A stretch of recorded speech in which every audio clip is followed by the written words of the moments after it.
Hello Aquarius, welcome back to my channel. I am Mariana and I will do the vibes inside for you today. Just taking a little bit of Palo Santo here to cleanse the space. Me as well. So I'm diving right in again. I've done that for the previous readings. I apologize for taking a little bit of time off with this Pisces full moon energy. It has been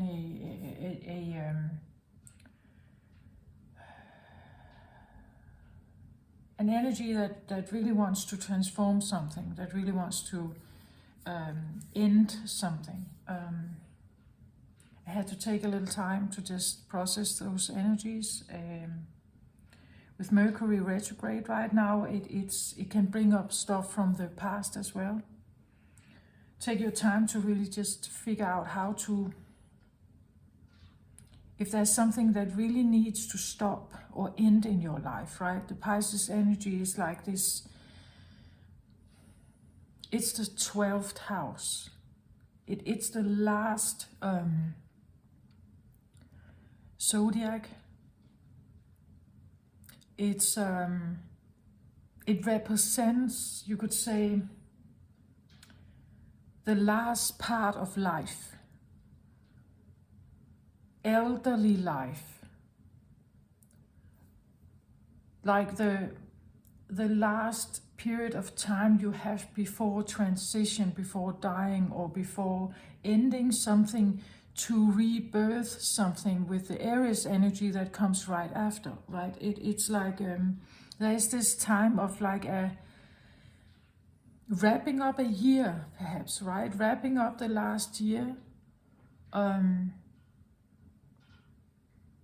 If you make manifestations, new moon manifestations, half a year ago, maybe you did some with the new moon in Pisces. And maybe it's kind of trying to wrap up now. But to do that, you need to also let it go. And sometimes that can be difficult, right? I have two colors on the table today for you. This is the yellow for, you would say, solar plexus, confidence, willpower,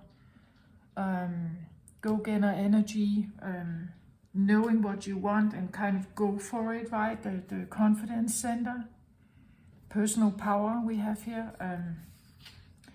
and then underneath I have a dark purple, to me representing the crown chakra. So there's something that I feel like with a lot of strength, with a lot of maybe needing a lot of strength or a lot of personal power to get to some kind of knowledge. Or the other way around, that this acts as a mask, right? That or a signature maybe of someone that they present with a lot of maybe a lot of power somehow, and it's because they have done something, right? They realized something. The crown chakra has been awakened. It has come to the surface. Something is now lit up and it can be seen, right, in that person. There's something about the solar plexus chakra that is maybe stirring something, or an energy change, vibrational change, and it comes from what may have been discovered underneath, right? That there could be a lot of wisdom here with the purple, representing crown chakra, right? This is like the downloads you get from the universe. It's psychic abilities. It's like an open channel. But this could be blocked, right? It could be blocked. Maybe you have been working with this to have like a more clear connection. So Aquarius,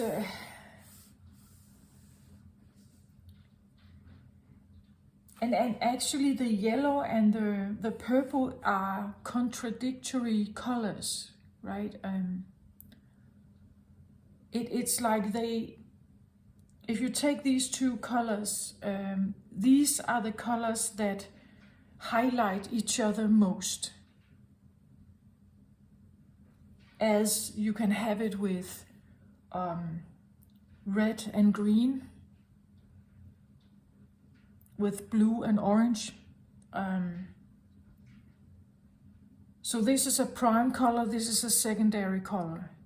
But when you put, like when you set them together, it's like they highlight each other most. So there could be something about oppositions,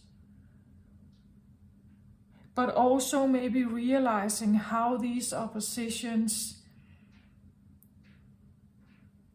can work together somehow, or maybe how they didn't work together. It could be that you have oppositions in you and you realize that now. And somehow there is still the yellow color up front here as like the prime, like a prime first message, or like yeah. Why do I want to say first message? It's almost like yeah,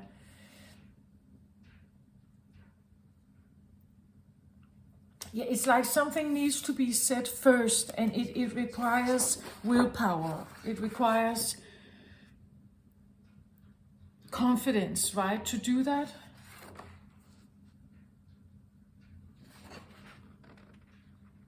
But then it's like there's also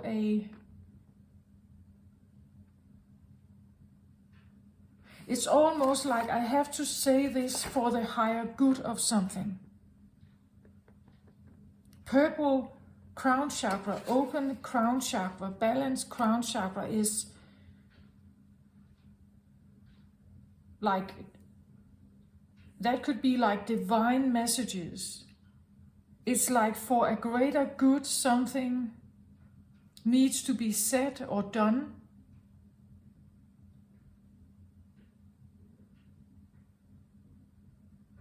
It could be something in your life that you need to choose to do something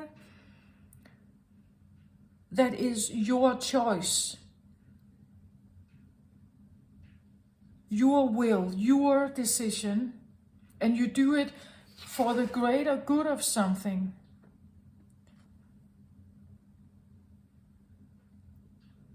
You see the greater good. Therefore, you have to do this, whatever that may be for you. It could be a choice that you need to make because you see something very clearly. And it somehow it has to do with your solar plexus chakra. It has to do with your personal power. Maybe you need to say no to something or yes to something. Maybe you need to do that for the greater good, for your greater good, in the sense that maybe you have been treated unfairly, right? If you have been treated unfairly, you have to do something about it. Do you get my point? Do you get my point? It's like you know something.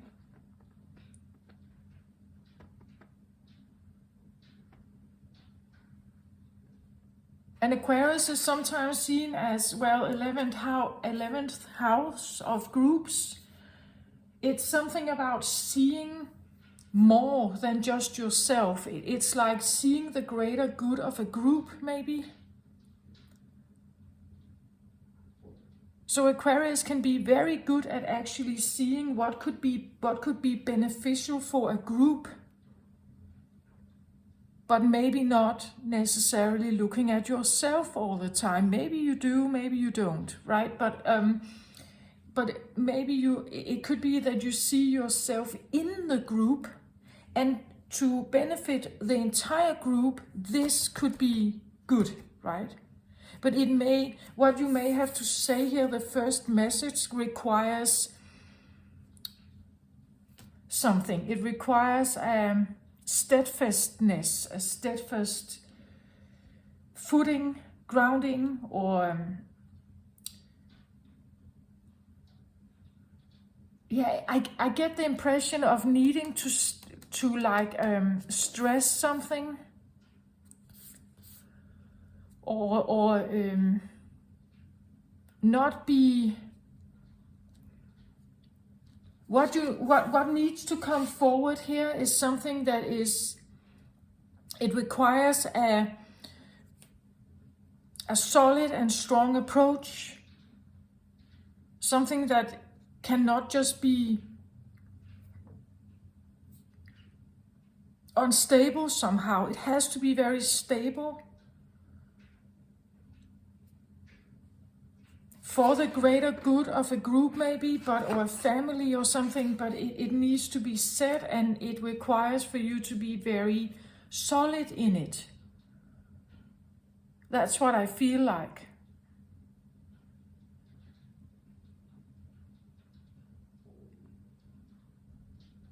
We could even say that with the 11th house and groups, and Aquarius can have a very like seeing the greater good of humanity, seeing the greater good of the future of humanity, right? Aquarius usually operates in future terms. They see something, or they can feel or expect something in the future that could be beneficial to have now. But sometimes people don't get it, right? They don't value it, they don't appreciate the ideas, because they simply can't follow. Like they can't follow the understanding, the thought processes of Aquarius. So Aquarius can be misunderstood sometimes, because they are always more in the future moment than sometimes in the actual here and now. Not to say that this happens all the time and you all are different. Of course, it's a generalization. So just take it if it resonates. If it doesn't, just forget about it. The point is that I feel like you see something. You see something that is of a greater good. You have some kind of knowledge.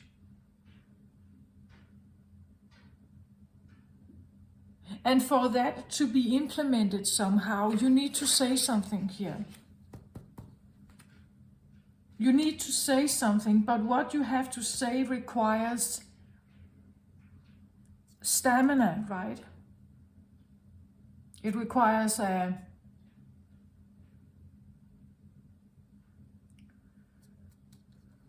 somehow I get the feeling it's like I wouldn't say there's a danger to this, but there's a potential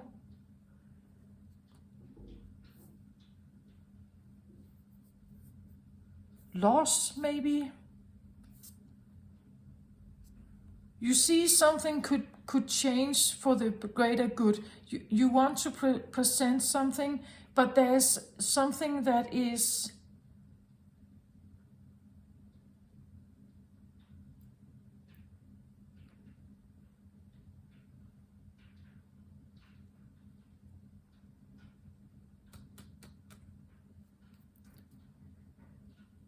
there's a potential, there's something that, I wouldn't say a danger, but there is a catch somehow.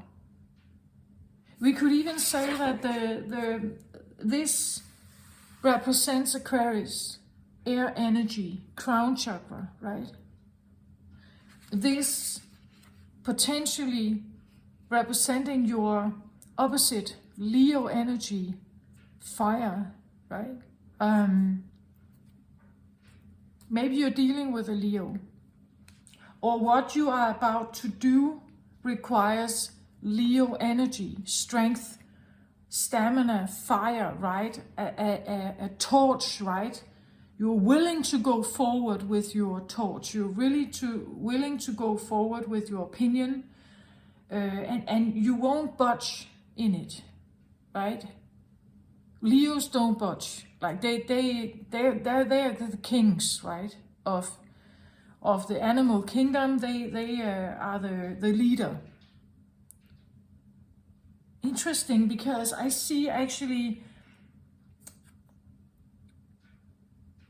Leo is masculine, Aquarius is feminine, right? Maybe maybe you have a mask that is very masculine, that is very solid and strong and fiery and passionate.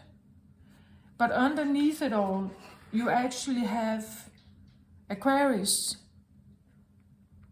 which I also see as a leader, but it's a different one. But probably the only one that can actually meet up against a Leo. Because Aquarius can come to a point where they go in the exact opposite direction of what the leader dictates. And they don't care. I feel like if a line has been crossed in the sand, Aquarius will go in a different direction. They may do it silently, like not making a fuss of it, but they are simply just sliding out of the door and you can't get in touch with them, right? And the Leo, or the whatever this represents, can try to do whatever they want. They simply can't budge. It won't change. It's that stubborn.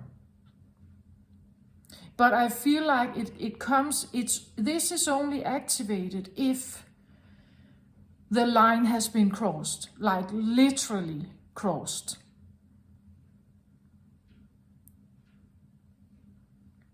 Because as I said in the beginning, Aquarius associated with 11th house. 11th house talks about groups, dynamics. It can be within friend groups, family groups, society, institutions. It can be political. It can be family dynamics. It can be workplace situations. Aquarius usually has very high tolerance for other people. They have tolerance for disabled people, people that are homeless, all that kind of stuff. They are not very judgmental, actually. But if you cross their line, you may actually find that they can be just as stubborn as a Leo can, in a different way, right? Okay, let's have a look here. I have been a little bit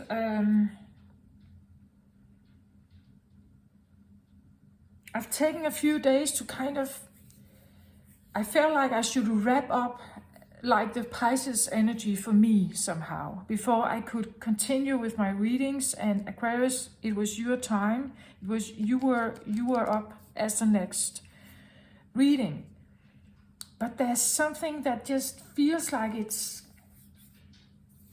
kind of lingering around somehow. I don't know if it's the Pisces thing.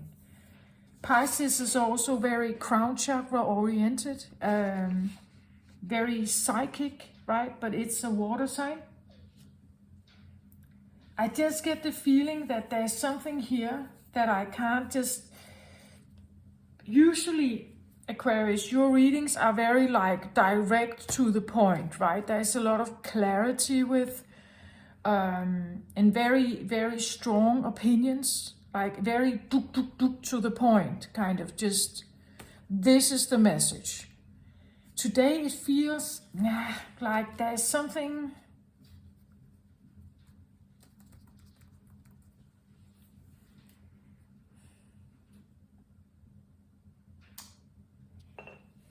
What is that? Why? I'm going to take two cards, I think, from the Akashic Tarot here.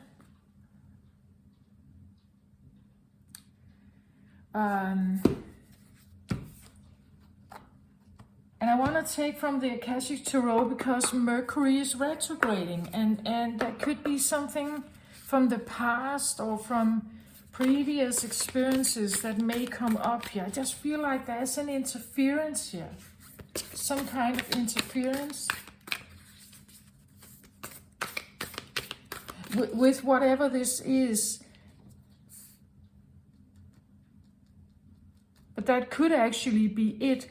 The message you would like to state, perhaps. The message you would like to bring forward, which is based on something you have realized. Maybe something is hindering it. It could be the Mercury retrograde because it brings back something.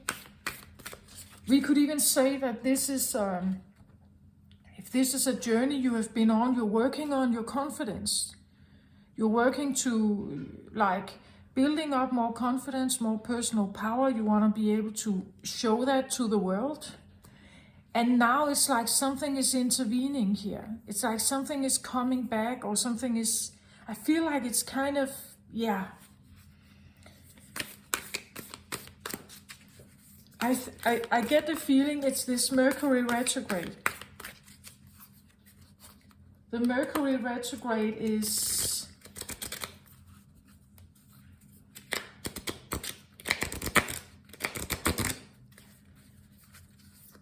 Mercury has to do with thoughts. Thoughts, planets, thoughts, communication, thought patterns, perception, how we think, how we analyze. Maybe there's something about that. So depending on where your Mercury is at in your zodiac sign, you could be influenced by something, Aquarius, I think. By something here.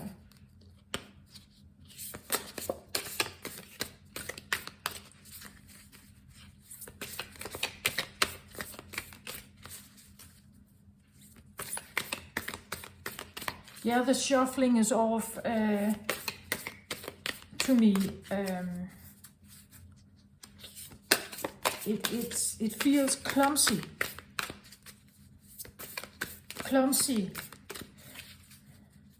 It's like the confidence that you would like to send out in the world or to emanate. It's like it's not there, or it feels like you, maybe you feel like you're clumsy at the moment. Like things you try to do, you trip over your feet, or you hit yourself on the nail, right, with the hammer, or you lose your footing somehow. Something like that. It's like your confidence thing. The confidence you want to build is challenged somehow with this Mercury retrograde, perhaps. Yeah. It's bringing something back where you have to be mindful about what is coming back, what is coming to the surface. Maybe is something that could potentially derail this a little bit.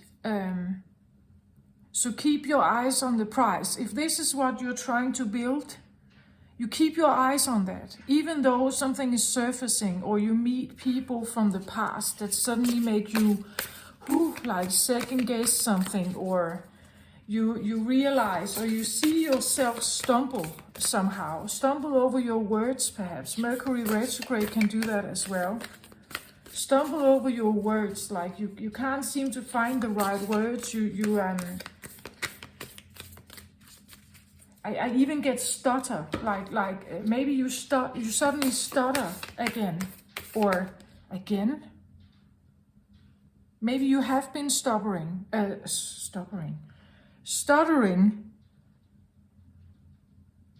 earlier on in life, but you have kind of found a way to deal with that. You have figured out how to not stutter now suddenly you find yourself doing something like that. Do you get my point of this? Something like that again? Something you have been struggling with earlier on in life is suddenly... And I feel like you get it, like you have clarity here, I think. You see it, but you also see how it's affecting you. And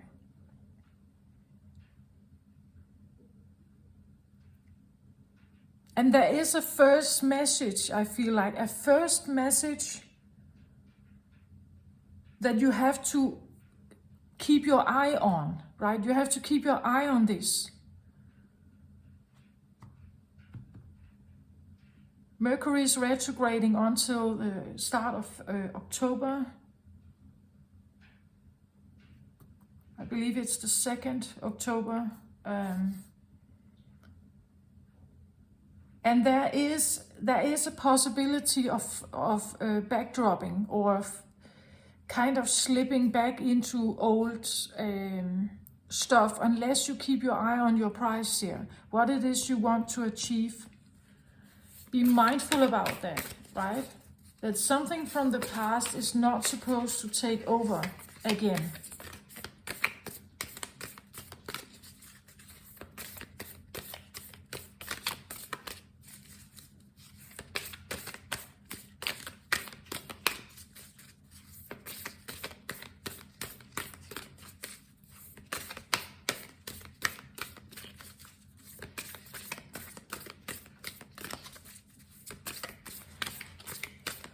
Just kind of waiting for the shuffle to become more smooth. Yeah, now it's here.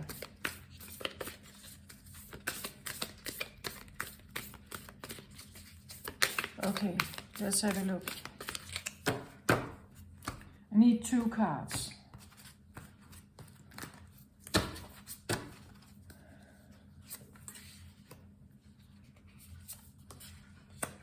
Two reversal cards here I get.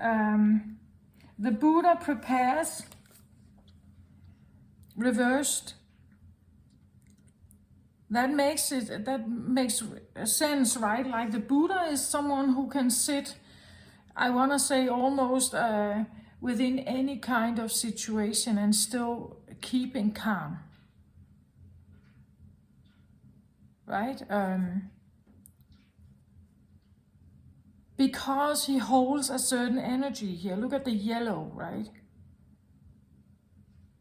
He holds the light within. That could be the light also here, the fire and the light. With the yellow here. He holds the yellow within. The light within his heart. He keeps his vibration high here.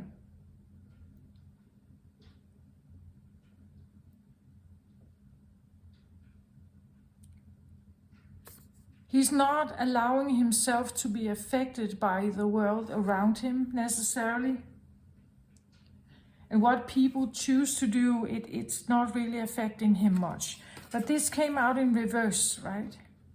It could be that you're trying to become, like, if you try to raise your vibration, you're healing, or you're on a spiritual path. I want to say there could be a situation that kind of challenge this, to sit in high vibrational energy, to keep your focus on the light, to keep your focus on something, maybe also a more confidence here. The next card out is the intricacies and industry.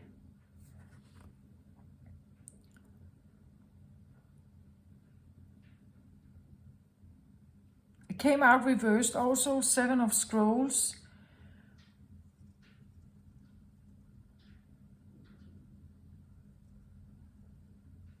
Scrolls to me can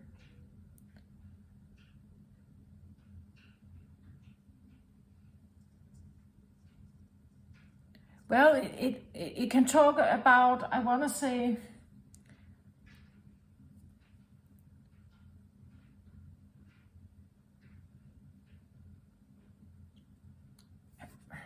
I feel like today it's like it comes across as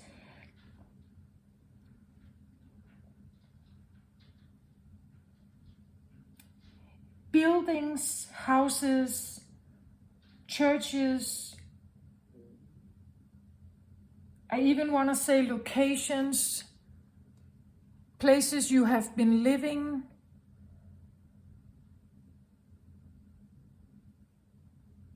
Because it's interesting how he's sitting out in nature. And this talks about industry and intricacies, and there's shown this like a kind of a castle or a building here.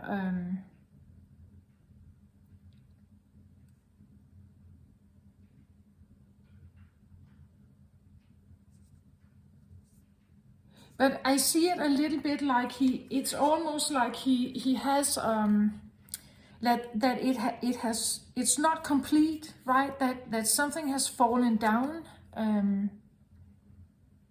It's like that there are some bricks down here, and he's actually maybe trying to build something. Over here we have, I see it as cement and kind of maybe bricks or wood sticks or something here. And he could be working on trying to build something here.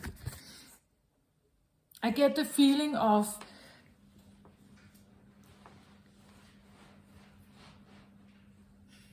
something you want to build. That could be something about like houses you have been living in. Let's say you want to be an architect, right? Or you want to be a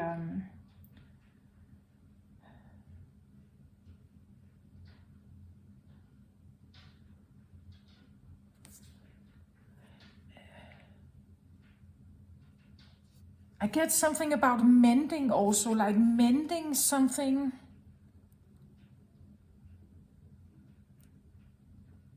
Mending a structure or keeping up structure.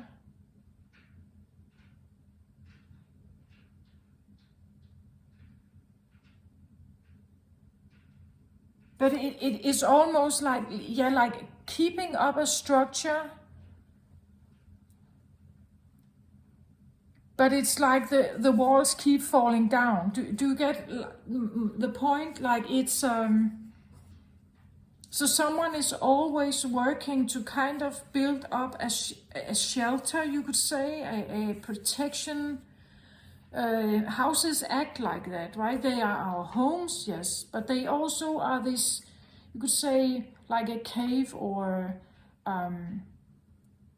houses are just improved caves, right? When we were living in the Stone Age, we didn't have houses, right, to keep us safe from other kinds of bigger animals.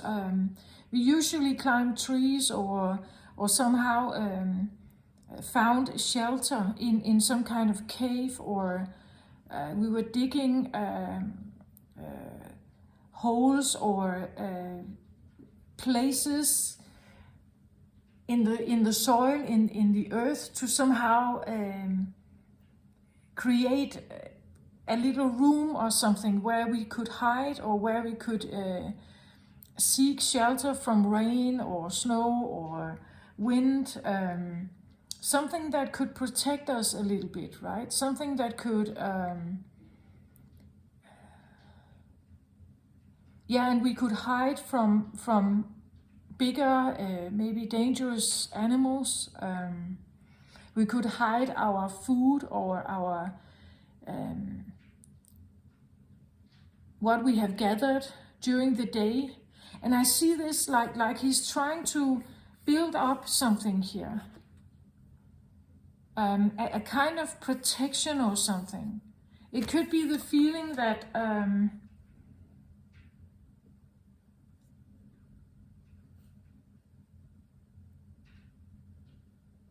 because the Buddha here, it's like he sits outdoor, right? He sits outdoor, and it's like he doesn't even need shelter, right? As I said, you could even have almost like an atomic bomb blowing up just beside him, and he would just sit there anyway. Right? It's like a Buddha or that kind of guru is not influenced by, they have that calm and peace and harmony about them. But if you don't have that, if you feel unease, if you feel anxious, if you feel unsafe, you would like to have shelter, you would like to have somewhere to hide, you would like to, and if you feel like you don't have that really, you're trying to mend it all the time, right? You're trying to build it all the time. That, like,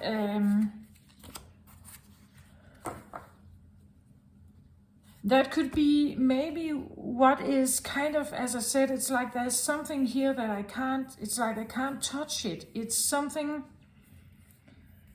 that kind of influences what this is, what it is that you're trying to build here, or what it is that you're trying to improve or say or something here. Basically, you're not safe in your body as a guru, right? You don't feel that you can just relax in any situation. You feel unprotected somehow, and it's like you're constantly trying to mend a protection, a sense of being guarded somehow. That could even be what this is, that underneath it all you feel very vulnerable maybe. And you're trying to keep up a mask that is more safe and everything, right? Solid and strong and everything. Take that how it resonates for you. But I feel that there's something interfering with this at the moment, maybe for you, Aquarius.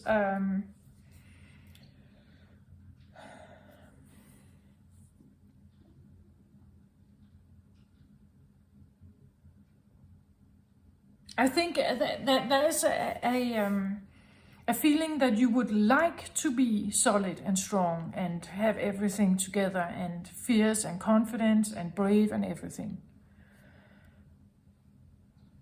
And that is also what maybe life requires of you, right? That it's like at this point in time you have to be very steadfast, you have to do this, you have to say this, it's for the greater good of something. But it requires something. You cannot be knocked over, right? It's important that you maintain your stand somehow. And then I get this feeling like almost like a wind, like coming in and kind of just disrupting this. And I think it has to do with, I took the Akashic record because it talks about like the book of record, right? Our Akash, our previous lifetimes, our karma we may have with us in this lifetime. There could be something you haven't, this wind that comes in with Mercury maybe, that is fiddling with your perception, making you second guess yourself a little bit again. Mercury retrograde is usually what I call the, it's like a question mark. Are you sure you have dealt with this? Are you sure that this is not actually a problem anymore? Are you sure that this person is someone you have released whatever you need to release? If something is still bothering you with a specific person, with a specific situation, it's because you haven't really dealt with it, right? You haven't really. Mercury retrograde asks us these questions. That's how I see Mercury retrograde. It's like you get a second chance, or third, or fourth, or fifth. Like you get a different, it comes back somehow. And then you have the opportunity to look at it. If someone is really bothering you, you have to figure out why. Why do you even care? Why aren't you the Buddha about that? Why do you feel you need to keep mending a castle, a building, a house, a shelter, something? There could be something about houses you have been living in, that maybe they were not safe, right? Maybe they broke down, or there were constantly repair, or they were unsafe for you to live in. Right? Maybe something your body tells you it's not safe to be here. It's not safe to be in this environment. It's not safe to be with these people. Right? Take that how it resonates, but just, you can feel into it, right? Pisces is a very feeling energy, and Mercury coming in here.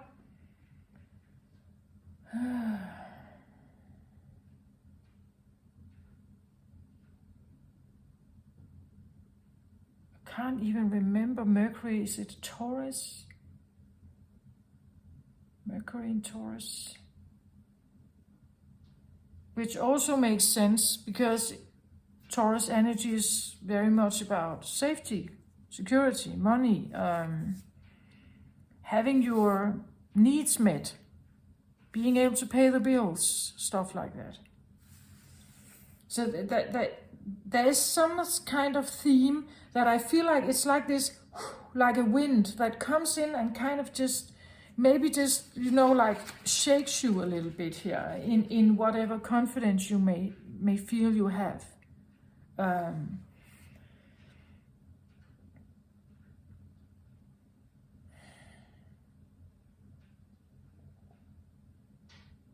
I still have the feeling like there is a first message.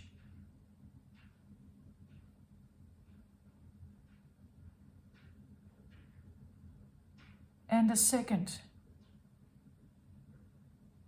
It's almost like this could be the hardcore message you have to deliver to someone. I hear, to get real, to kind of maybe get their attention, or to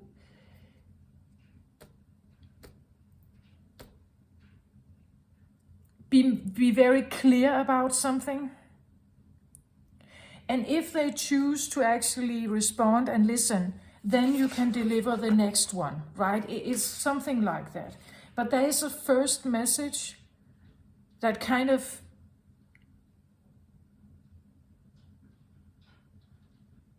if they don't, I hear take the bait, but that's not the right interpretation. If they don't get it, I feel like, if they don't get it,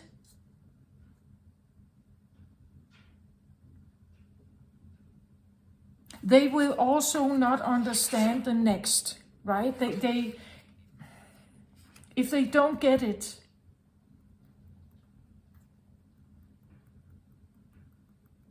they will not understand the next, which is for the greater good. Yeah, something like that. Okay, let's have a look here. What do I want? Actually, I feel like I want Isis here. And now I'm cracking everything here.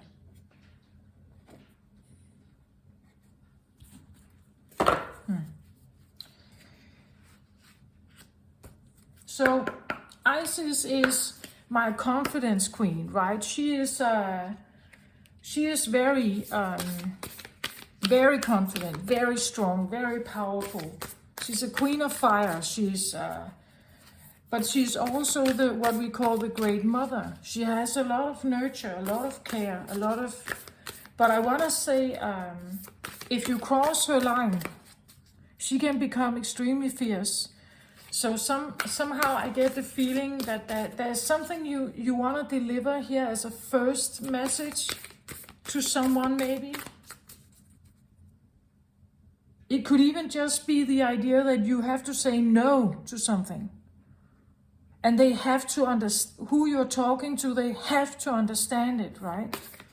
They have to not second guess, they have to not be playing with your feelings, because again, Aquarius, sometimes you may be the one that wants the group to feel good, right? You want everyone to feel satisfied. Everyone needs to be okay here. So sometimes if someone comes in with like a request, maybe you take it and you just go for it and you do it. But I get the feeling this has to do also with you, that maybe you need to say no to something. And it's vital that you do so. This has to do with your own personal power, that you don't become a doormat, right? You don't become someone's doormat. That you actually train yourself, or you're trying to build the confidence to have this first message said out loud. Knowing that it's for the best, it's for the higher good. That has been your guidance here. But to say it can create a lot of conflict maybe. Maybe it even could create rejection or abandonment. That's what I felt like in the beginning, this feeling that there is a sense of risk with this. There is a sense of maybe loss with this as well. You could lose something potentially. But at the same time, if you never say no, you could be used, exploited, right? So sometimes we need to train ourselves to say no. We need to do that. And I do think that Aquarius does that. You do it. It's just... Actually here it's not just about maybe retrieving silently or just choosing to go in a different direction, not really letting anyone know. This is actually speaking out loud.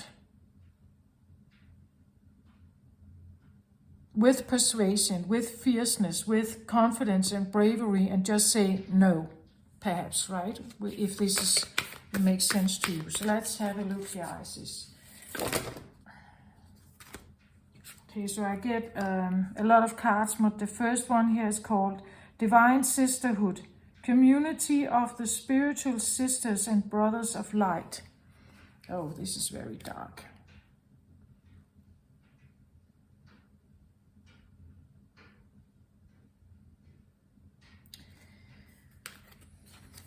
Maybe you are speaking up for an entire group. Right? Maybe you are speaking up for the first time, maybe, on behalf of a group that may be like you. Usually on my channel, sometimes I feel like I connect with what could be identified as scapegoats. People who have been experiencing difficulty with putting up boundaries. That has been part of my own journey as well. Could have been, you could say, used like a doormat. Someone who, as a child, maybe didn't have a strong will, or if they had it, they couldn't yield it for some reason. But now I get almost a feeling that there is something that wants to be said here, that could be on behalf of a sisterhood or brotherhood, right? Like a group that is similar to you. And you're speaking maybe on their behalf, or you're speaking on the behalf of children, or you're speaking on behalf of a political group, environmental group, you know, like, and it's because there is something to be gained for humanity maybe here.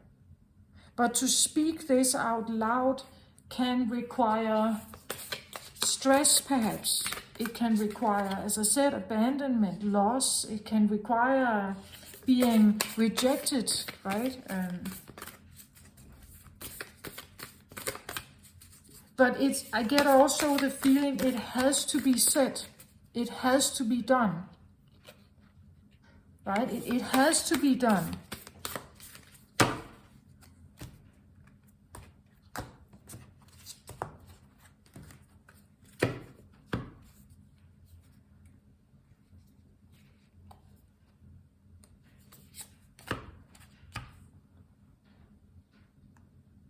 Healing the divine masculine.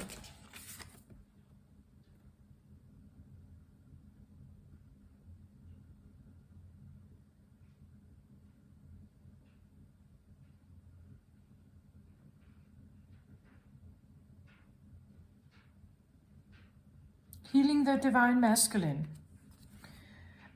Osiris rises, it says here. Maybe you are doing that. You are speaking up about certain qualities of the masculine energy that is operating from unhealed or unbalanced energy. The divine masculine here is, divine masculine is a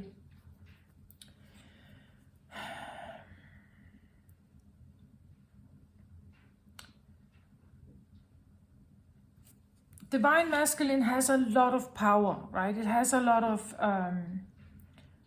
potential. If you need to heal it, it's because it has become unbalanced. Someone is carrying the divine masculine energy. I'm sorry. Someone carrying divine masculine energy, but is not yielding it very well. Not to its potential. That could also be what this is. You have a knowledge about something, but maybe you feel like you haven't yet achieved the confidence to be the divine masculine here, right? You haven't yet achieved that. And I get this feeling of this breeze that comes in with Mercury that can kind of, it can derail you a little bit, I feel like, or maybe a lot. Right? It could take you down a road here of something. But you have to keep your eyes on the prize, right? You have to keep your eyes on the prize. What is right for you? At the bottom of the deck, I get proper burial for freedom. Sacrifice to Osiris, Lord of the Dead.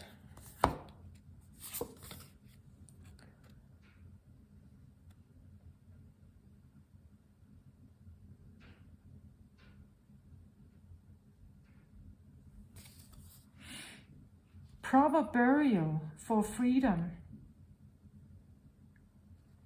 And here it is again, this feeling, as I said in the beginning, it's something like the Pisces is the death before rebirth. Maybe you need to bring something, give it a proper burial, as it says here. Say goodbye with whatever honor or grace it takes for having a new, for getting the freedom that you need. Do you get my point? The rebirth, the freedom comes after a proper burial here.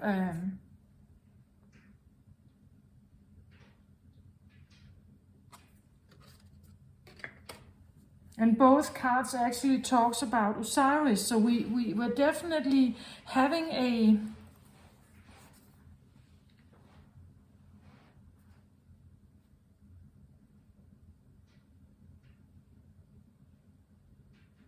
there is something about the confidence here. As I said,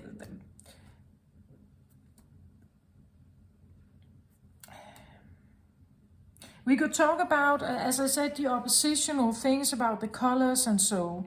We would say oppositional energies, Aquarius here, Leo here perhaps. Or Leo represents the masculine, Aquarius the feminine energy. So here we have again something like, maybe you need to, the first message for you is to heal the masculine. Heal your masculine energy, your confidence, before you do something else, right? Have a proper burial of whatever is not right here, what needs to be restored here. This is the first, do this first and then have your freedom, perhaps, right? That kind of, that's what I feel like. You may need to do that. Like there's a first and a second. It's almost like steps, right? First step, second step. Or this is the portal to this. Yeah, something like that.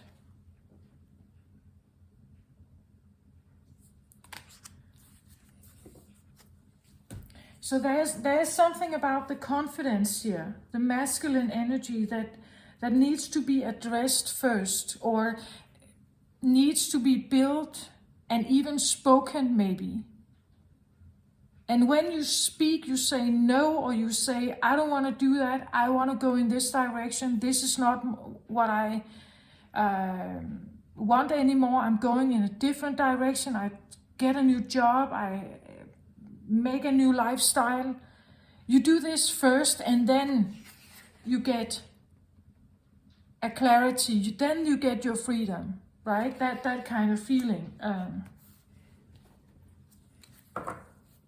That's what I get from these two cards. That's the underlying energy here, is actually that you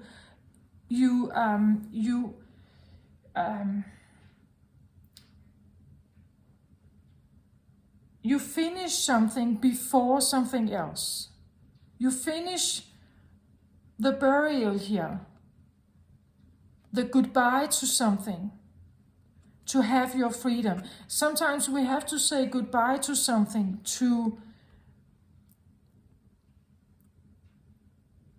we have to say goodbye to something to get something new, right? And in this case, I actually feel like the goodbye could be that you say goodbye to a weak masculine. You say goodbye to the idea of having a weak Osiris, a weak masculine. The freedom comes when you restore him. When you get to the point that I do whatever I want. I'm not controlled by anyone, right? That kind of feeling. But the underlying is that you want to get to you want to get your freedom here. But to get it, you need to do something else. You need to give a proper burial to something that is prohibiting the freedom. And that I see as, you have, it says here, Osiris rises. Maybe you need to awaken this one in you, right? The proper masculine. Your proper inner masculine is not just a wild beast. He's listening to the feminine inside you. He works with her. He is he's a loyal masculine. He treats her well. He is powerful and fierce and brave and strong, and he would stand up for her, right? Up for your ideas, up for your creativity. He would try to build from it. Right? That is what he wants to do. But if you haven't got that, if you don't have that, you could even say Buddha masculine in you that doesn't care what other people think. You can try and mend and build something, but it keeps falling down. If you don't have that strong, solid, steadfast, unbreakable, I almost want to say, trust in yourself. There's confidence and trust in yourself here as well. What you're trying to break from, I think it requires a lot of trust, a lot of faith, a lot of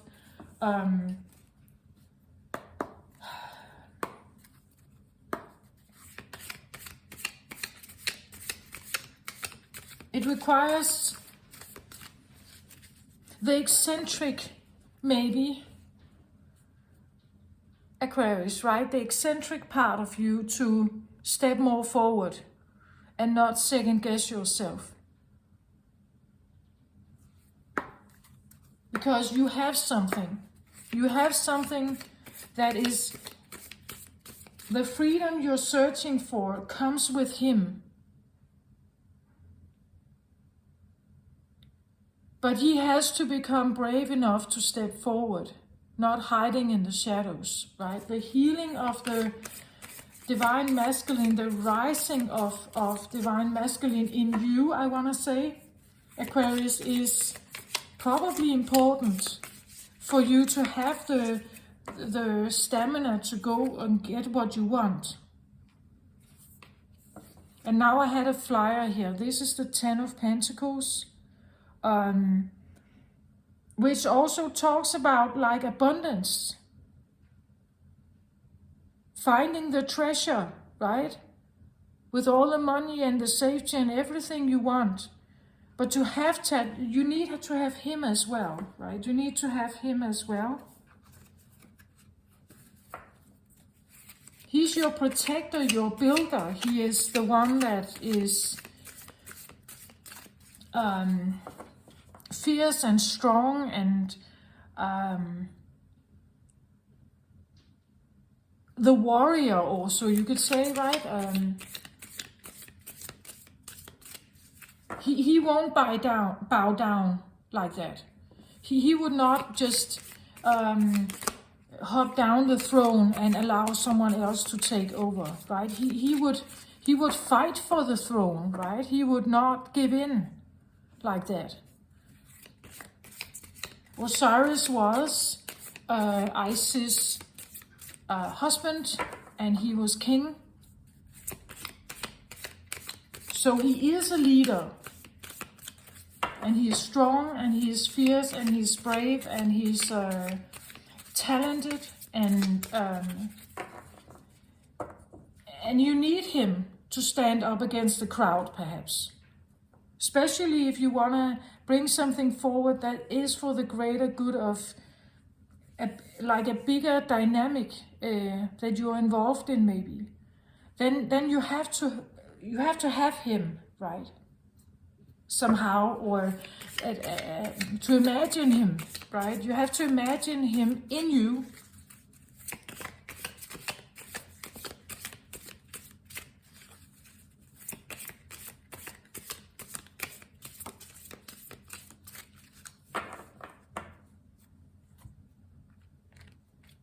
I'm taking out the Gilded Tarot now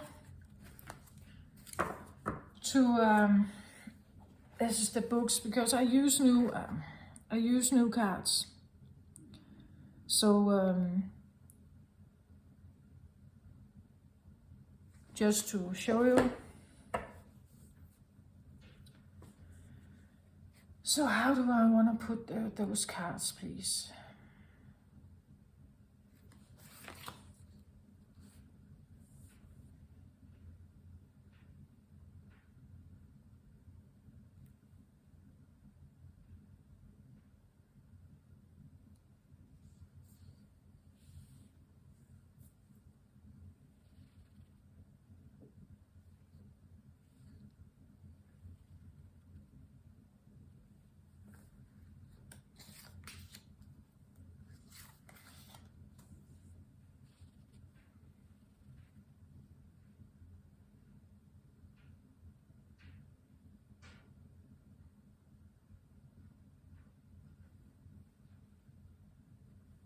Yeah, okay. Let's have a look. I take the center card because this came out like from the beginning. Put a card in the center, right? So let's have a look at this one, because this is significant. It says here the High Priestess, but reversed. This tells me something about not trusting your gut feeling. Gut feeling. You're not trusting like the potential you have inside you. But I want to say this is even like, it is the 11 card here, which is a significant number in numerology. It's a sacred number. I want to say it's like when we look at her, it's like she's very dreamy, very fluffy, very like lifting off, ungrounded, somehow maybe like just flying off in dreams, dream space, dreamscape, dreamland, imagination. But the High Priestess for me could also be somewhat similar to the Divine Masculine, like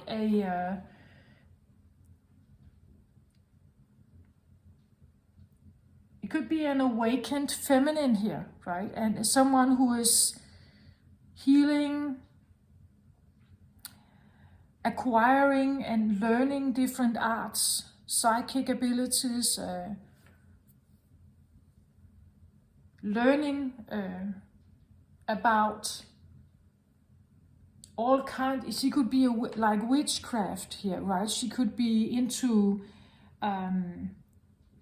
maybe hypnosis, into other like alternative healing arts somehow.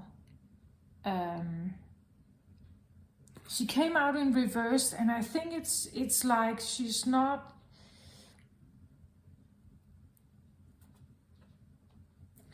quite open to it, maybe.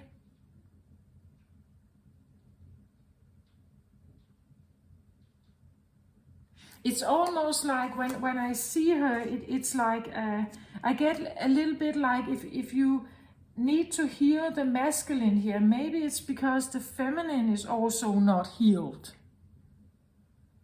Like the feminine is not strong here.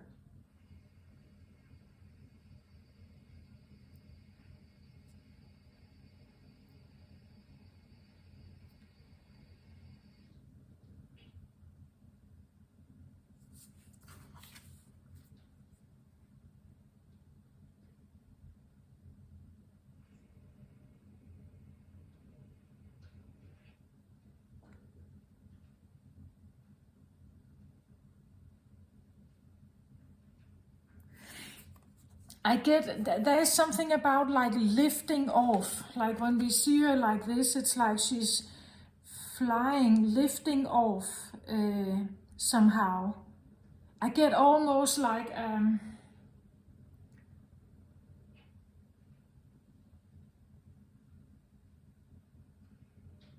lifting off into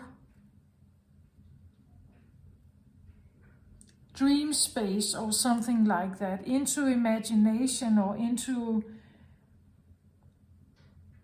fantasy world. Is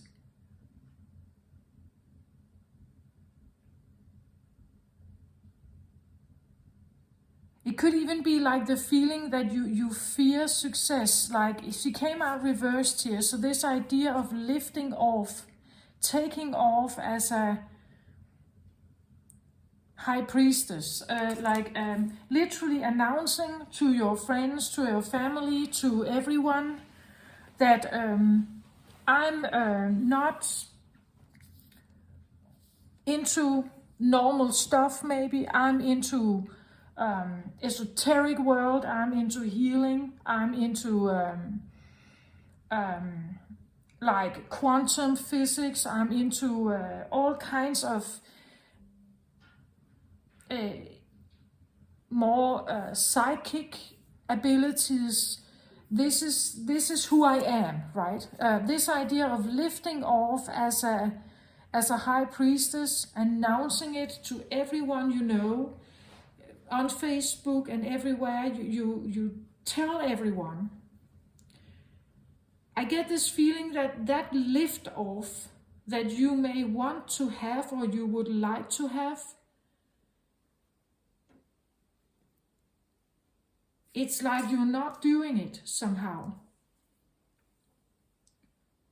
You're not feeling it. That could be this idea of the first message, that Actually, I wanna go out there and tell everyone that I know something. That sometimes I lift off and I get messages, or I receive some kind of understanding, some kind of info, and I would like to share it with you. But then they would ask me how I know this, right? And then I have to tell them, yeah, but it's a psychic download, and you may be fearing that people will laugh at you, right?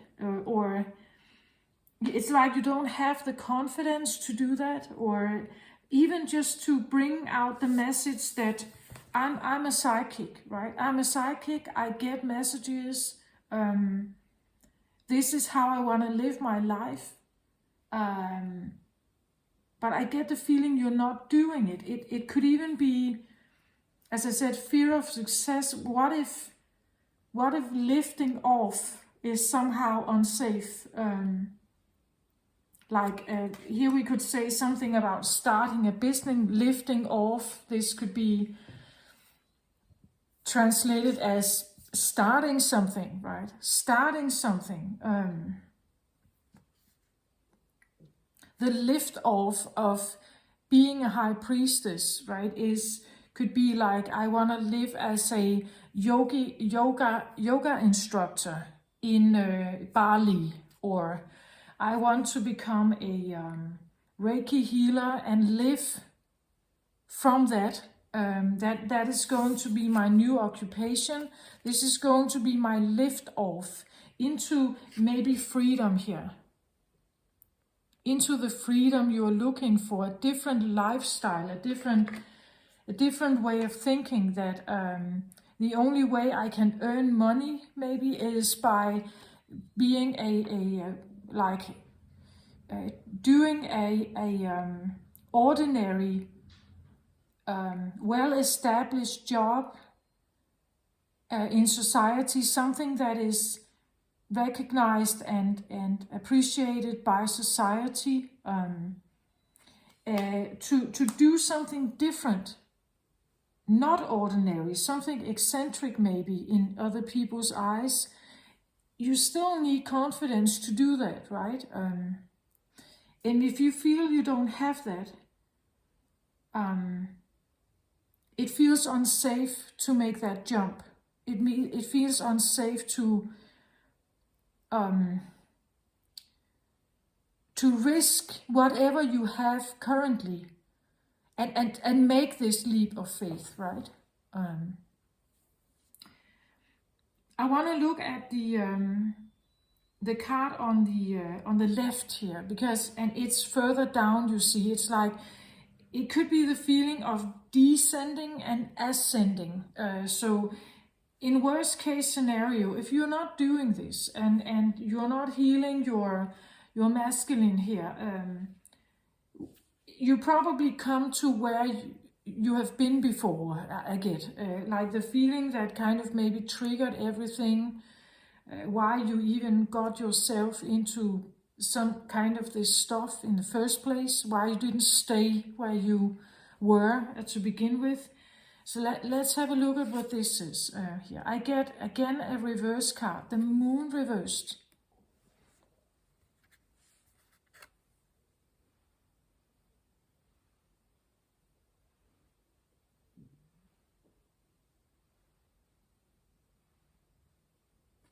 Well, a moon card is about secrets. It's about something hidden, something you haven't dealt with, something that could be secretive,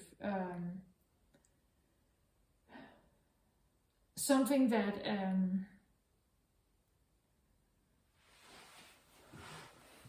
I hear inherited. It could be a psychic ability you have that is inherited by someone, your mother, grandmother, something. But maybe it was reversed here, so maybe you have denied it, right? That's another thing, that maybe there's a risk sometimes with opening up and trying to use these energies here. For some people it's just fun and stuff, but for others it actually brings up fear.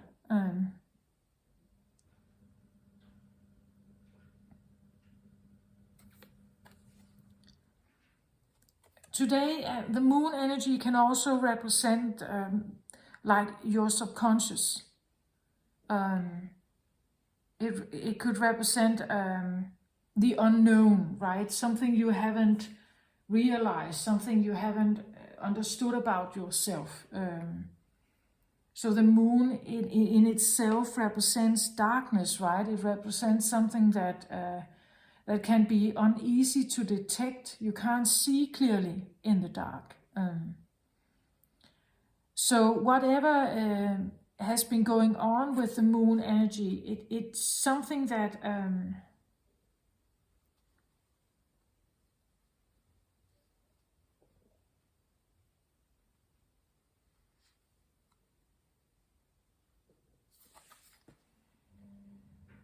I'm kind of drawn to the two flames here. And like the moon is in between two flames. So I have a hound and a wolf. And then I have the crab in between here. Crab here. And then hound and wolf on each side here of these flames. I get, from this I get something like your ability here, your secret, could have been worn down or challenged by two flames here. Your own two flames. Two of Wands talks about indecision.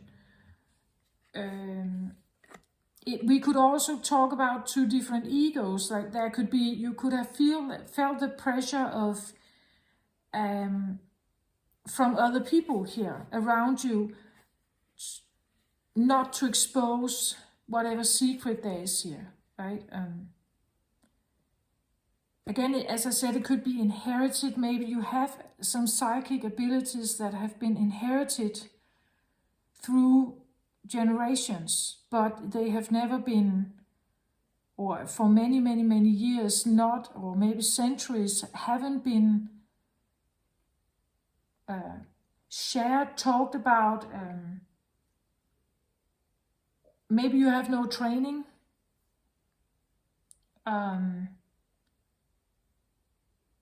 Nobody told you, nobody shared anything with you. So it's kind of in between. I get almost the feeling like locked in, or it's guarded somehow by something here, guarded by something. And it could be within yourself. Maybe what you have here is potentially could be dangerous. I said that in the beginning, something like what you are about to reveal, there could be a potential loss or risk with this. So you are not just happily just flying off here and telling everyone your discovery, what you may have discovered here.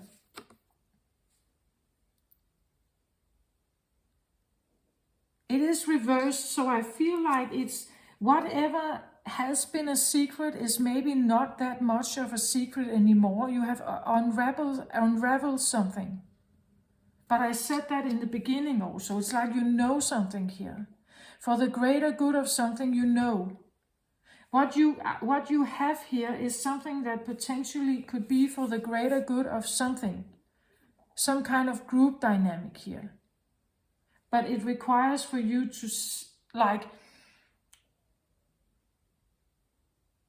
I heard first message.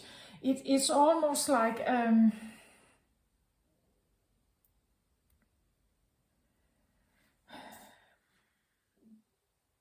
the first thing for you to do is to concentrate on healing something within yourself, your own confidence, your own stamina, your own willpower, your own will, your own bravery, your own. This is the first thing.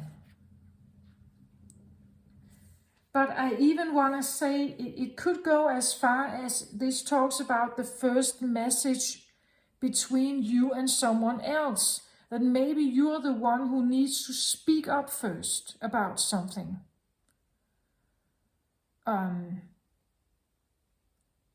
Maybe you need to speak up about, if you need someone in your life, you feel that the man in your life perhaps is not really owning up to everything. He's not bringing everything forward he could. You know the potential in him, right? You see something very clearly here, but he's not doing it. Like he's not. If you feel like you are in a twin flame journey, on a twin flame journey with someone, you may have discovered something here of great importance, and you need to maybe be the one who tells him something about it, right? But it's just, I don't want to go there really, because that's always an individual choice if you are in that kind of journey with someone. If you believe in that twin flame exists and you are one of them, I feel like it talks more about burying something that potentially has a control over something here. So whether this is inside yourself or another person that you are somehow linked with, I don't know. I just want to say there is a first message that needs to be shared or done, or a first kind of job that needs to be done first, before the freedom can come, or before the detachment from something that may have controlled you. Before that can happen, you have to grow this masculine, right? Heal it and grow it. And I feel like you have uncovered something here, because it is reversed. It means that the moon is not that secret anymore, right? Whatever you have faced here or figured out, you know something here. You know something. And that's what I said. It's like you know something here. You have some kind of clarity. Crown chakra. You have retrieved something, figured something out. And you know that you want to turn this high priestess around perhaps here. And you want to be able to speak this freely and lift off, and you want to be sure you're protected, right? If you lift off here, you want to be sure you're protected by your own inner masculine, or by a husband, or whoever this is. You want to make sure that you are protected, right? I don't know what this is, but let's say you are, like the lift off here for me tells me that it could potentially be something like a trance, something like, and even when I look at his eyes here, when you look at his eyes, it's like they are kind of white, like he turns the white out of his eyes here. It's like he becomes unconscious, or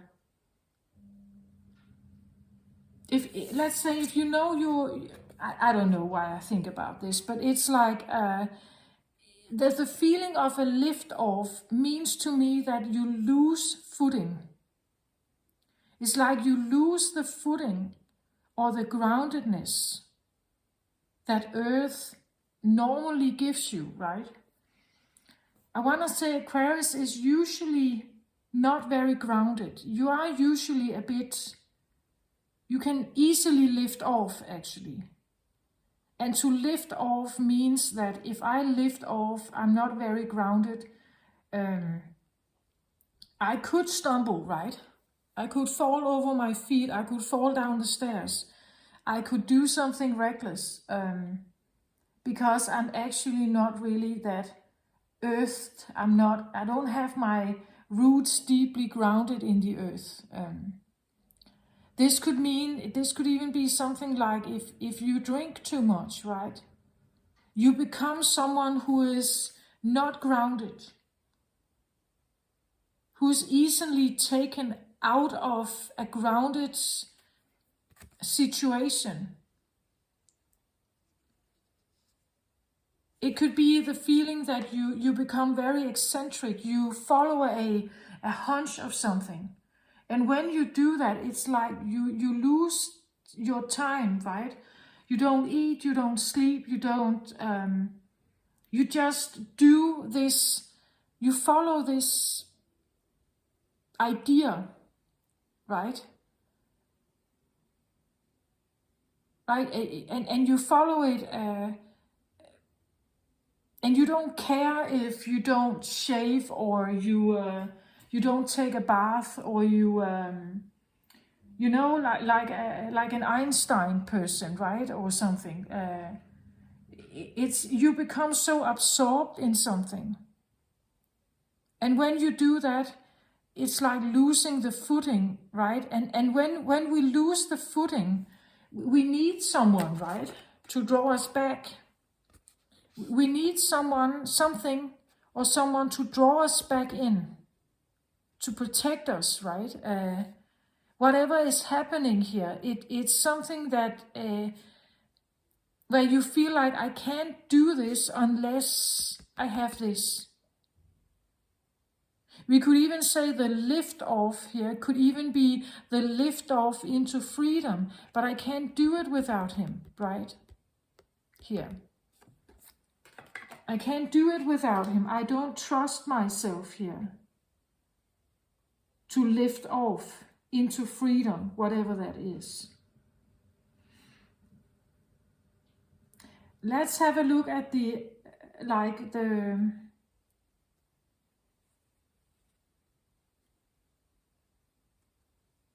ascension here.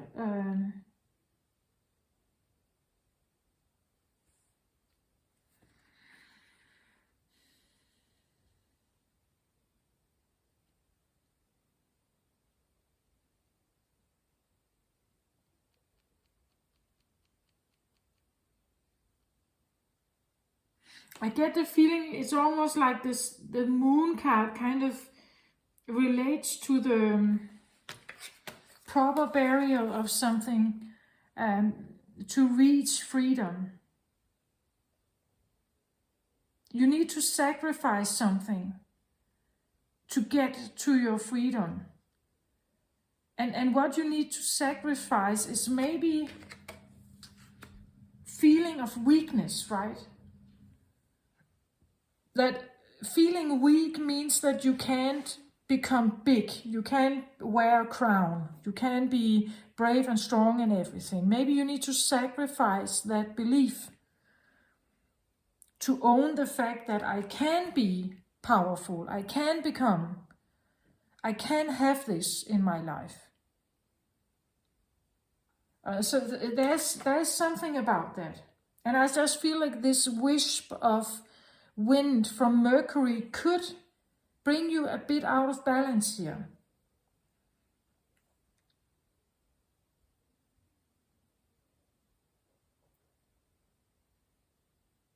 I think you are on the right track here, Aquarius. It's just, this is still reversed, so you don't have the confidence yet. And don't let Mercury protect your energy at this time. Don't let anything or anyone derail you from your goal, right? The time could be right now where there could be this second guessing yourself, or am I good enough for this? Maybe I don't know how to do this. I don't think I'm able to, or Mercury can do that sometimes. Next card out here, again a reverse card. I get Temperance. I'm just taking it the other way around. You can better see it then.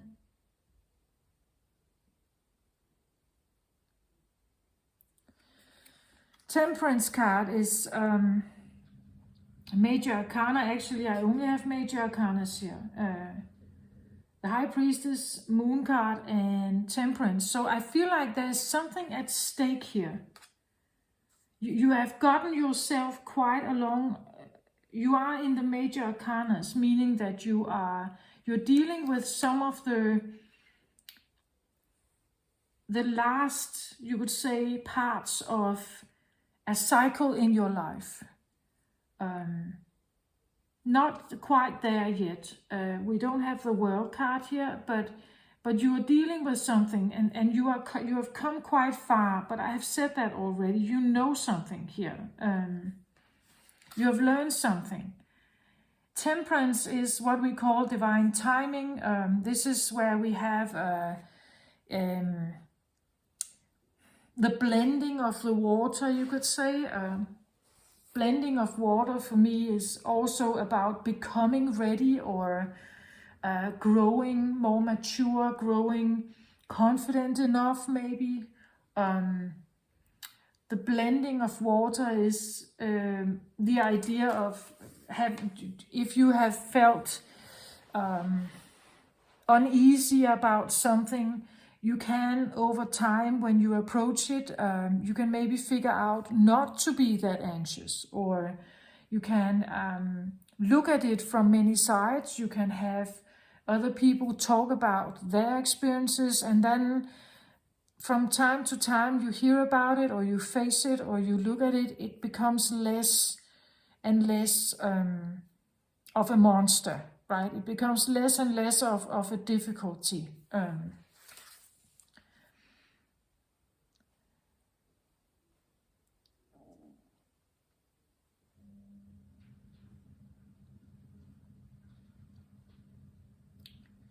It came out in reversed here.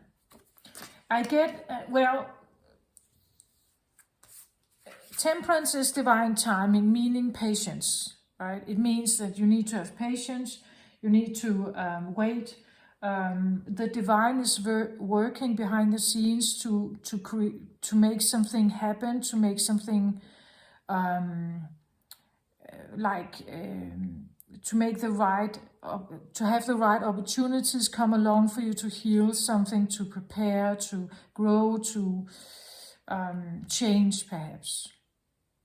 But in reverse, I want to say it could be the feeling of lack of patience. But it could also be that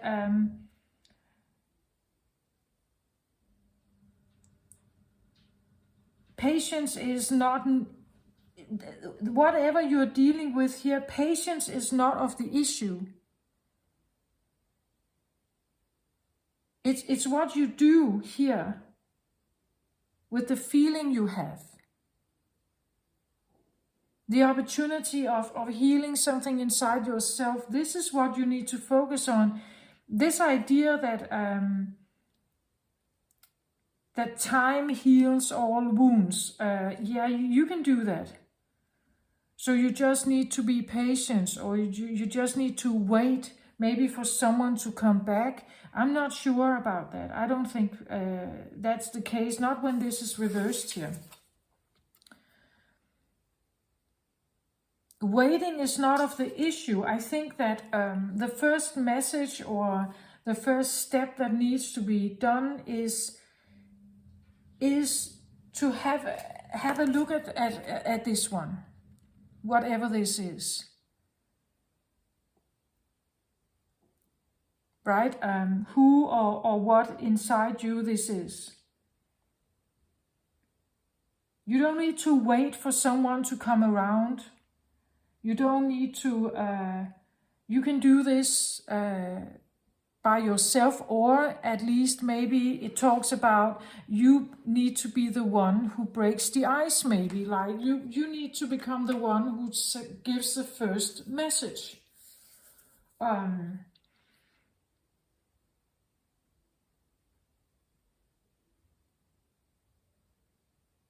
Maybe you have been waiting for someone to send a message, right? To deliver the first message. And when they do that, you know that something has happened, that they are actually going through some kind of process. Maybe you've been waiting for someone to give you a message, to say something to you, or write or send you an SMS or something, text you, right? Maybe you've been waiting here. And I just think that if this is a person that you have been dealing with, I want to say you're not supposed to wait for them. Maybe you need to actually let them go here. Proper burial for freedom, right? Maybe you need to let them go to have your freedom of something. Or if you can't really let them go, sometimes that's not possible if it's family, siblings, mother, father, and so on. Maybe it's not easy to just kind of let them go like that. But you could at least bury something. Bury something. The weakness, as I said. You don't need to believe that you are weak. Or that lift off here somehow is unsafe without whatever you have been... lift off here is only safe if you feel... lift off is only unsafe if you feel weak, right? Lift off is only unsafe if you don't trust yourself. If you do feel weak, if you don't trust yourself, if you feel you're not good enough, and so on. So maybe those characteristics you need to let go of, right? You need to say goodbye to that. Honor the fact that, well, they have been my current life lessons. I honor that. I realize they probably taught me something in life. But now I feel like I want to go somewhere else. I would maybe like to have the lift off here. Or the freedom. And to do that, you have to let go of something.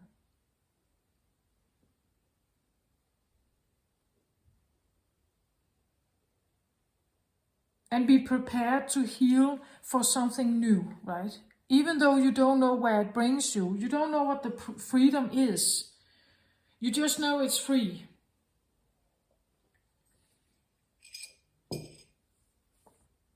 And there's no need to wait, I think. Waiting is not necessarily going to change anything. This is a choice. This has to do with a choice, and I think you know that, right? It's like you know something here. You know it. Divine timing is not going to change anything. This is a choice. But the choice sometimes needs to be backed with the confidence. And if you feel you don't have that one, this is the first priority. This is the first thing you need to do before something else here.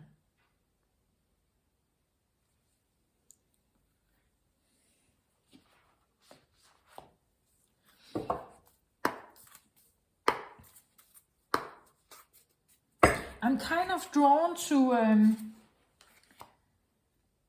like I said something about with the moon card here, something about the two flames here, right? That it's like something could have been hidden between two protective energies in you, like you deliberately kept something hidden or repressed in you, because there was some kind of danger to it, perhaps, right? Then I was kind of drawn to the fact that we see how there's a yielding here of the Ankh and fire on one side, and it seems more like a darker feminine aspect on the other side. Here again we have like fire, masculine, and darkness, moon, and night on the other side. similar to the two different colors here, right? And we do actually have it again here with the Temperance card. See that he's holding like fire on one side, and then what is this? Like water on the other side. So there's a blending of passion and feelings and everything here. And I was kind of just looking at this, like there's a similarity between these cards with holding something in both hands and holding something in both hands here that needs to be balanced somehow. Something needs to be balanced somehow. Or maybe you've been waiting for something to be balanced here. I just feel like it's you don't need to wait anymore. You may have what you need to work with this. Just be mindful about this incoming Mercury at this time, right? That could potentially maybe just knock your confidence a little bit. Like don't get derailed by that at this point. So actually I feel like it's kind of a heads up. Like just be aware of these energies at this moment. Pisces, very sensitive energy. It still operates for the next maybe 5, 6, 7 days. But it's still here. And then we have Mercury like just popping up in the midst of it. It's kind of, we have Sun trining, I believe it's Neptune at the moment. Neptune is fantasy and illusion. So again, be mindful about what's coming to the surface for you.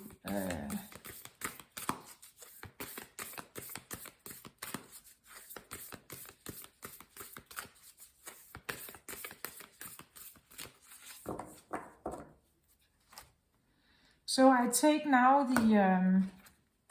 the eyes, through the eyes of the soul oracle cards that I have here.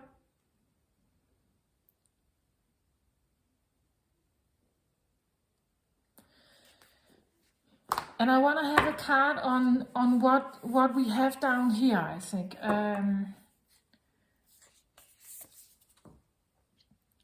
Move away from a difficult situation.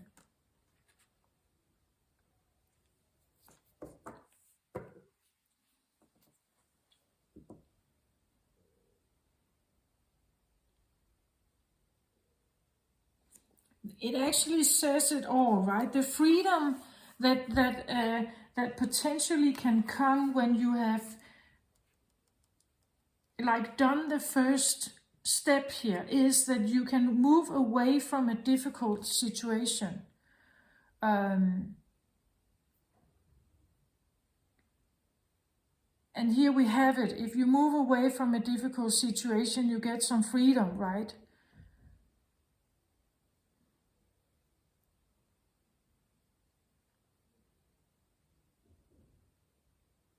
That's what I feel like. You can move away from something that could potentially control you or something here. And that is...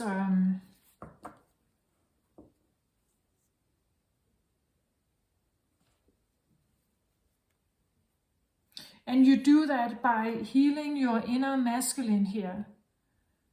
Becoming more independent. More like stronger viewpoints, stronger arguments, stronger beliefs in yourself, bravery, boldness maybe. But you take yourself away from a difficult situation here. Maybe even a dangerous one. And to do that, you need to sacrifice something. You need to sacrifice something, I think, about like lack in your solar plexus area, lack of confidence, lack of believing in yourself and your abilities, right? Your innate, beautiful, inbuilt or inherited, maybe even, like qualities here.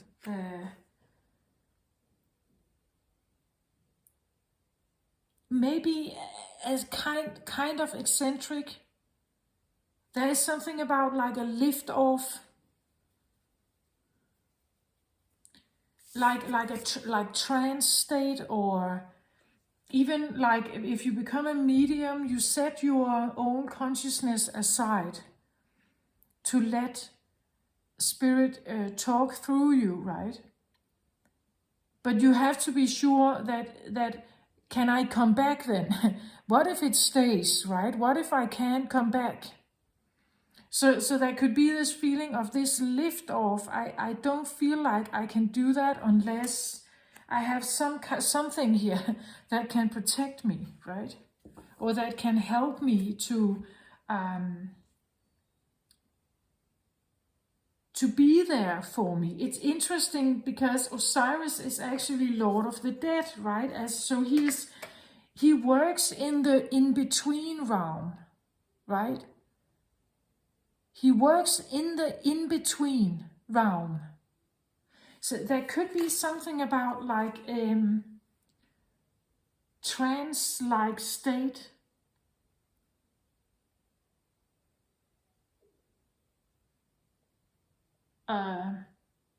Being a medium, being some kind of channeler, some kind of working where you are, let's say you want to try out ayahuasca, right? Which puts you in alternate states of consciousness. But wanting to make sure that I find my way back again, that I become me again, right? There's this feeling of being on another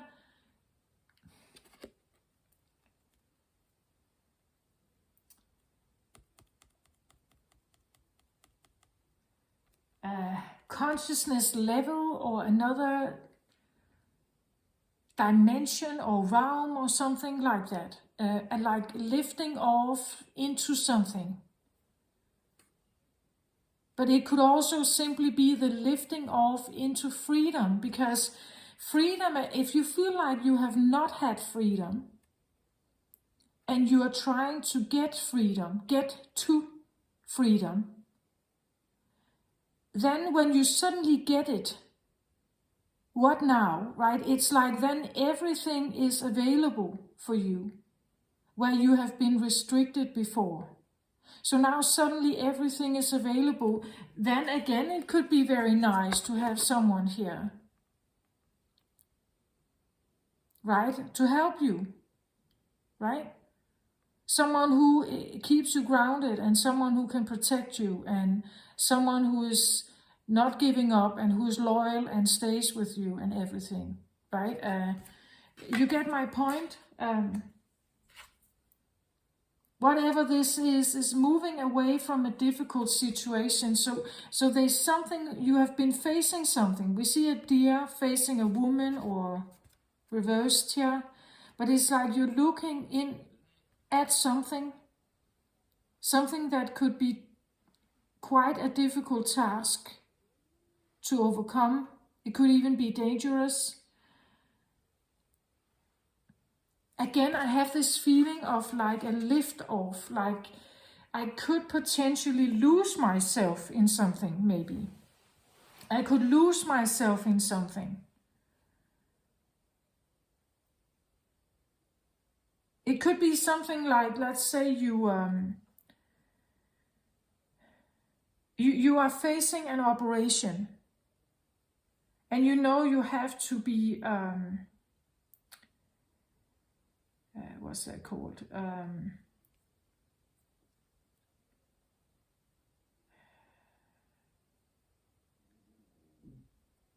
You have to be put to sleep, right? Sedated for that operation. But in that realm where you are not conscious, you're sedated, you are not, you have no free will, right, on an operation table. You have to trust that whatever they are doing, they're doing it for the greater good for me, for my benefit, for my life, right? But knowing this fact that I have to undergo this, where I have no control.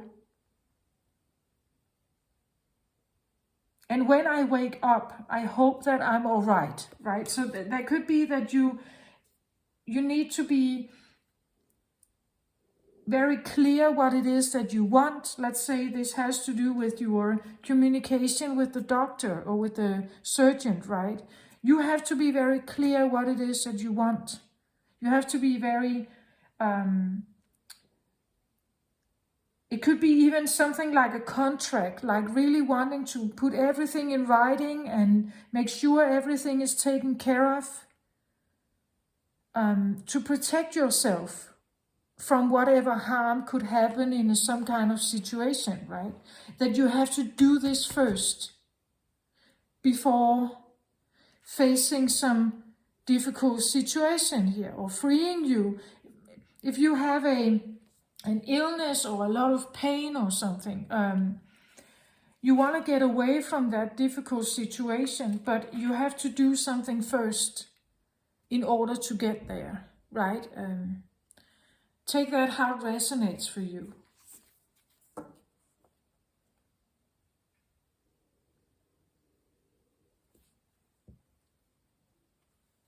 At the bottom of the deck for this shuffle, I get magic is alive. Ask your divine child.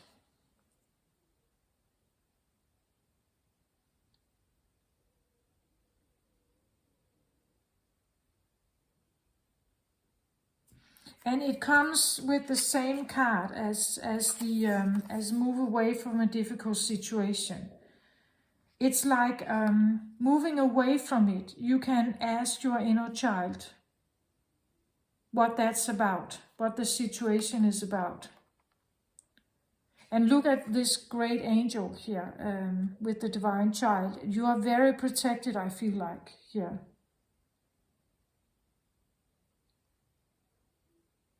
But somehow I get the feeling you have already done this. Like the moon in reversed kind of tells me that you know something. You know something here.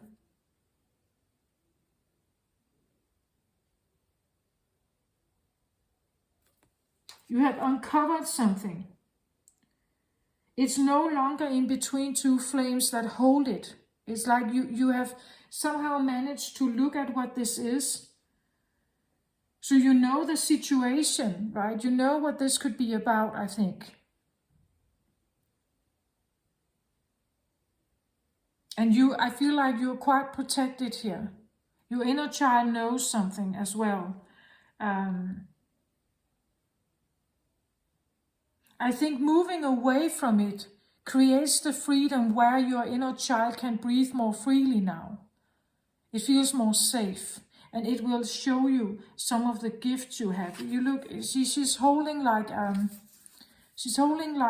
little ball of, and there are 3 eggs in here. So it's almost like she's bringing forth something that potentially is going to hatch at some time. And your inner child can help you understand what these eggs are about.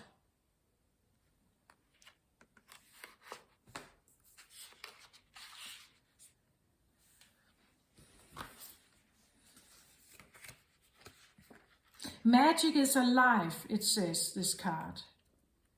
So there's definitely something that you have, I think, Aquarius, that can be shown here, that can come to life.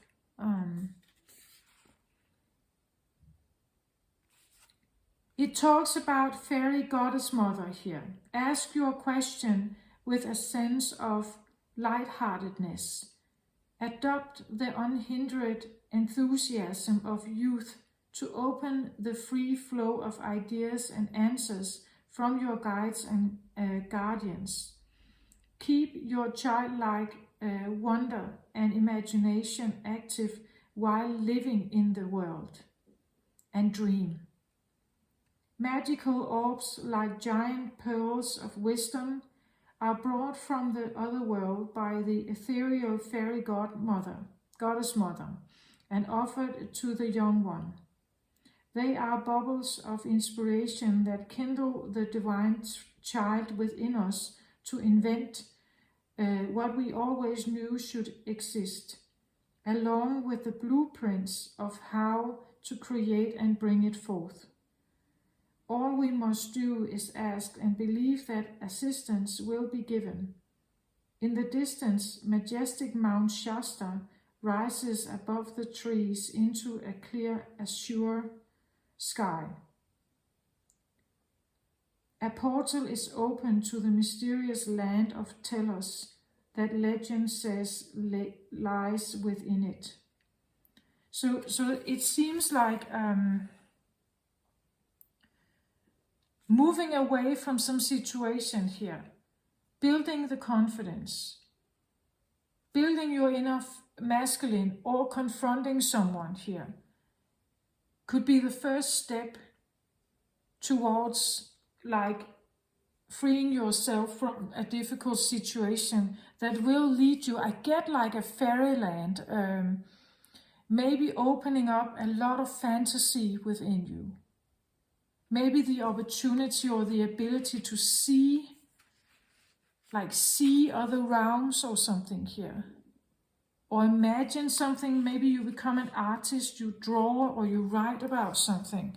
You do have something to share, very much. Sorry. You do have something to share, I feel like. But it requires it's almost like you need to go through step by step by step to have this and be prepared for it also. I think you have to be have the fierceness to really go for it and trust it.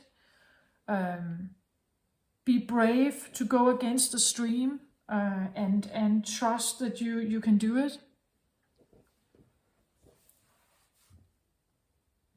That's what I feel like. This is what I have for you, Aquarius, this time around. Can we have maybe from Isis just one advice card, please? Can we have an advice card at this point in time? I don't think you shouldn't question yourself, but I think you are doing that. You are questioning yourself.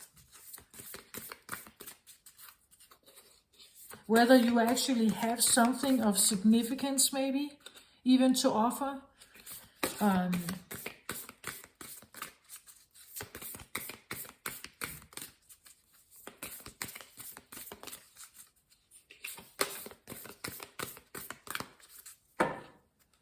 So an advice card now for Aquarius in a situation like this.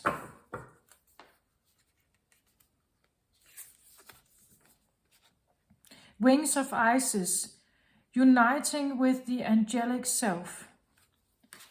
I think you shouldn't worry at all, actually, but that can be easier said than done, can't it?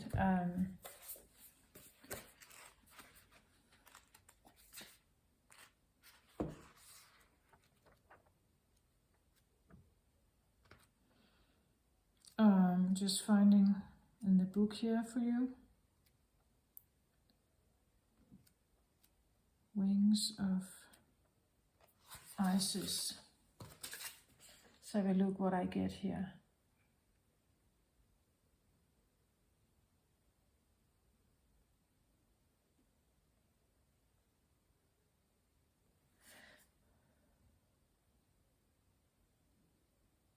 So it's like, when I look at the card, of course I see her wings here. She has wings, like the wing is stretching out here. But then it's like I see, I don't know if you can see this, but it's like there are these like rings around this center here, there are these wings that come out here. And in other decks, I have seen this a little bit like a sound, like a sound wave. It could be like from a loudspeaker. It could be the feeling that something is calling you, right? Something is emanating from somewhere else, and you can hear it or you can feel it. It could be, I even want to say this could remind me of like using maybe hypnosis or binaural beats, sound healing somehow, to build those wings, right? To build wings that can carry you. Again, there's something about strength here, something that can carry you to where it is you want to go. Again, this feeling of like lift off, right? That the lift off that you want to have here, the freedom perhaps, the ability to fly off as the phoenix, right? Rising from the ashes and flying off into the freedom. It comes with like a sense of building. Maybe sound is important to you, Aquarius. Sound, vibration, or the energetic imprint could be of importance to you. That the sound carries a vibration, like voices. Voices have a certain vibration. They have a certain tone. They have a certain vibrational imprint. Music has, sound waves has, radio has, television has. There could be something about being mindful of what you expose yourself to. What kind of waves or vibrations do you expose yourself to? Or choosing that a little wisely. Again, who are you talking to? What is the message? What do they share with you? Is it something that brings your confidence up? Something that supports you, something that is caring, that feels good to you? Or does it makes you feel uneasy? Does it make you feel unsafe, unsupported, or left behind, or something like that? Be mindful about how is it supporting you so that your wings grow and become confident enough to take off, right? Like a bird from the nest. Eventually it becomes big enough and strong enough so it can fly on its own. But it needs sufficient support to do that, right? Wings of Isis, uniting with the angelic self. You have a special spiritual relationship with the angelic world. Part of your soul purpose is to birth angelic consciousness and values such as fearlessness, compassion, and service into the human culture. This oracle brings you angelic assistance and intervention and confirmation that any impressions you may have had that you belong not only to the human kingdom but also to the angelic one are correct.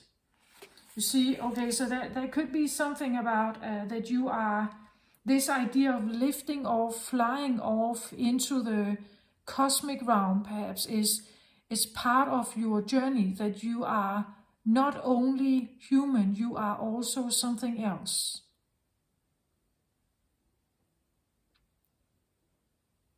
Does that make sense? You have a special relationship with the angelic worlds and are helping to birth angelic qualities of fearlessness, light, service to the greater good, and alignment of divine will will, right? Divine will into human form. This is no small task, and although you are well equipped to succeed, there are beings that wish to assist you so that they may grow too, and your success may be more graceful and swift. Isis, Divine Winged Mother, Goddess and Angel of Healing, wishes to assist you with unconditional love now, right? You are guided to accept angelic assistance and ask for Lady Isis, who loves you unconditionally, to assist you with integrating angelic energies into your consciousness and life. You will be asked to lift yourself, oh, so synchronistic. You will be asked to lift yourself up to higher and higher vibrational states. I said that so many times, right? This to lift off, to take off, lift off, fly, right? You will be asked to lift yourself up to higher and higher vibrational state of awareness, and this may mean letting go of certain relationships, right? Sacrifice something. Give proper burial to something here.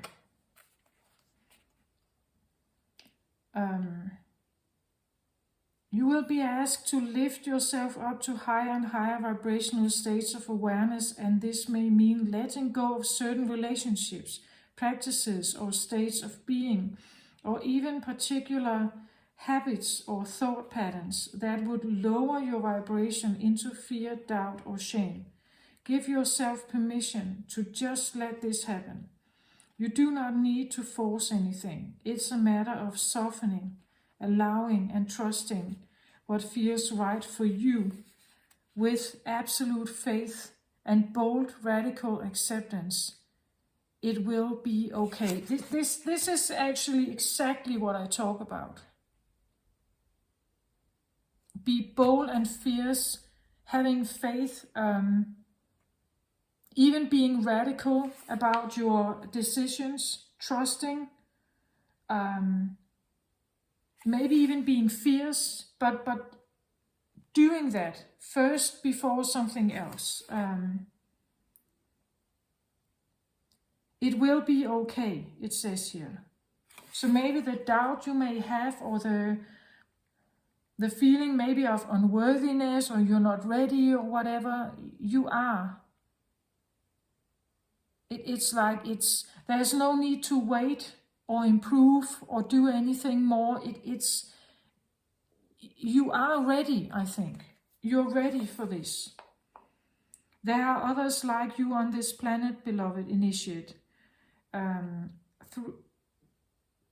Though far from the majority, you occupy a special role in the evolution of human consciousness as it connects more deeply and twines with the natural world.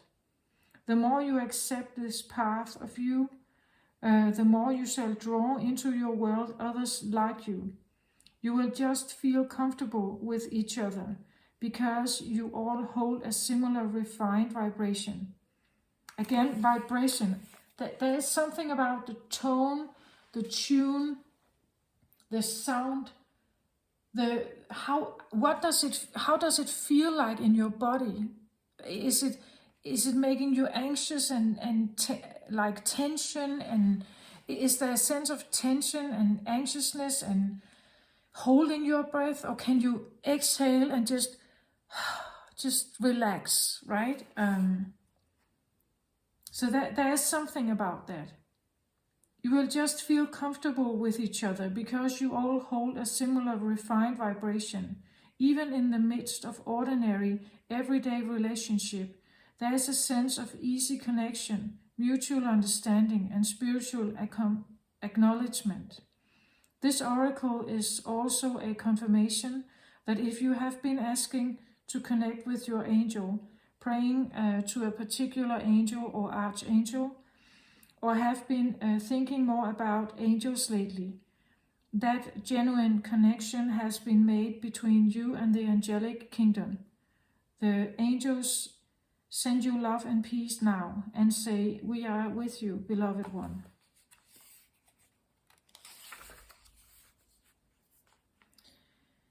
You can say this incantation to call upon angelic intervention and to assist if you are having trouble integrating your angelic consciousness, which you may notice if you are feeling resistance, doubt, fear, or despair. So the incantation goes. Angel, goddess, wings of white, help my angelic soul take flight. I call upon angelic intervention, align my life with divine perfection. My soul and inner angel are one. In my body, integration has begun. Angel, goddess, wings of love, you protect me from below and above. Yeah. So this is what I have for you from the Isis Oracle here.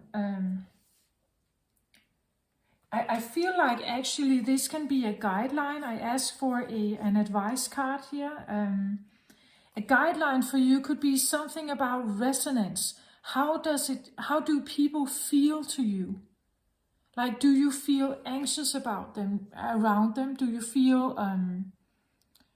that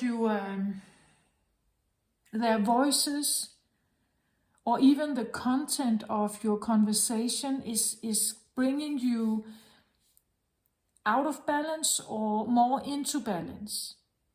You know that you can decipher which are more like you,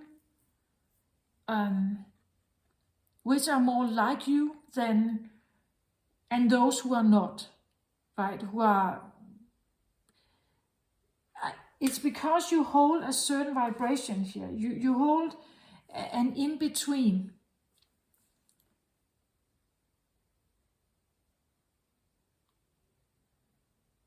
Did I say that already? Something about in-between? Oh yeah, I said Osiris was. Osiris is in between, right? He is in between the living and the dead.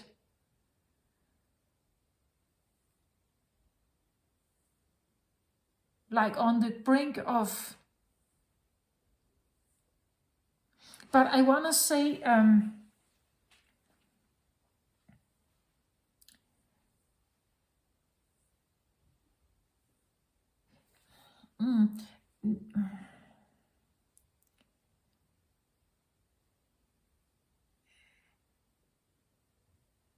There is something about this in-between. It could be when you dream, also dream state, that when you are in between realms,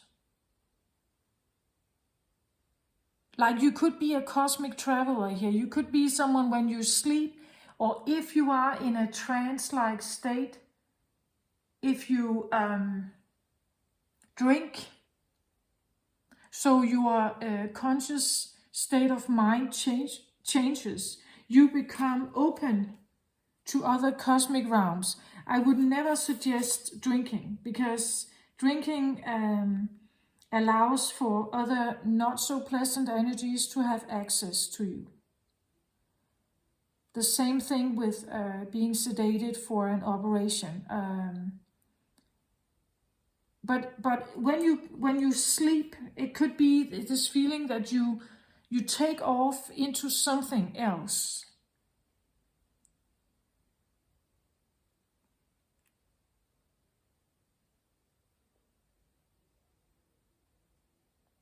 So the in-between state is of significance, I think, of significance.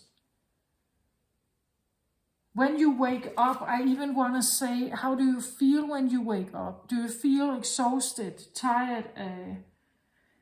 Then there's something going on here that is not in resonance with you, I want to say. I would call upon Isis here to help you with that, and to feel protected, right?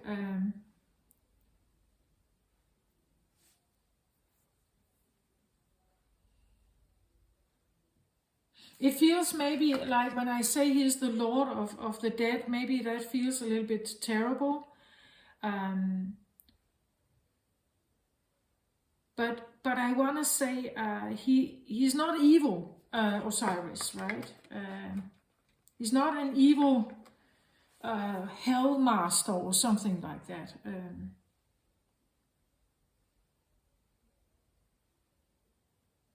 But he is someone who has undergone death. Isis actually, if you read the story about Isis and Osiris, Isis actually manages to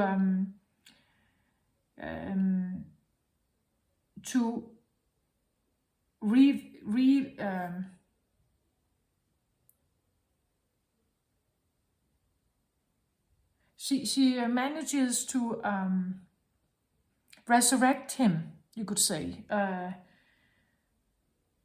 after he was slain and killed by another character.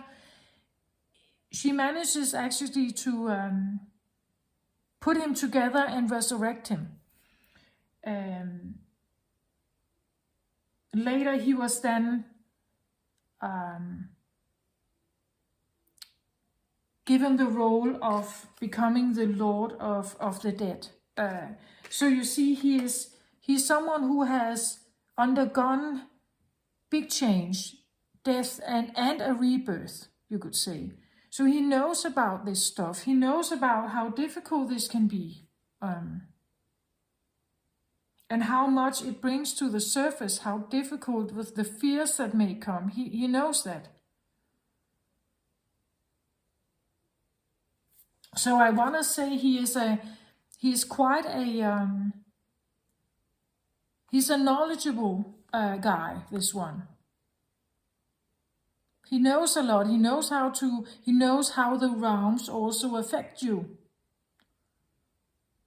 Right? He's not a bad guy, this one.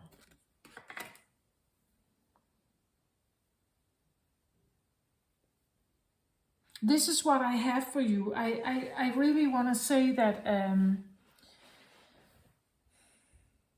this is very much a matter of trusting. Trusting that there is something about you that is different, maybe. Maybe you have always felt different, that you didn't belong, that people didn't understand you and so on. That's quite normal, I think, actually, for Aquarius energy. It becomes misunderstood. It's not, people don't take the time to listen, right? They don't even give it a chance. I have Aquarius in my chart myself, so I'm familiar with this. I understand how this sometimes can feel, what it may feel like. And people are not even giving it a chance. And maybe you haven't either, right? At some point, maybe you did repress it. Because that's what society does today, right? You're supposed to have a real education. You're supposed to have a real job. Something that is normal and good in terms of society, but maybe you have other things to do here. You came with another mission, you bring in other energies, you bring something futuristic, but it's like the world is not ready for that yet, maybe, right? And I feel like overcoming some of those fears here, where you become more fearless. This is where you have the freedom to actually see the realm, perhaps, or to interact with it differently. Again, we have a lot of blue color here, very airy, very air sign, like, very angelic. So that goes perfectly with Aquarius energy as well.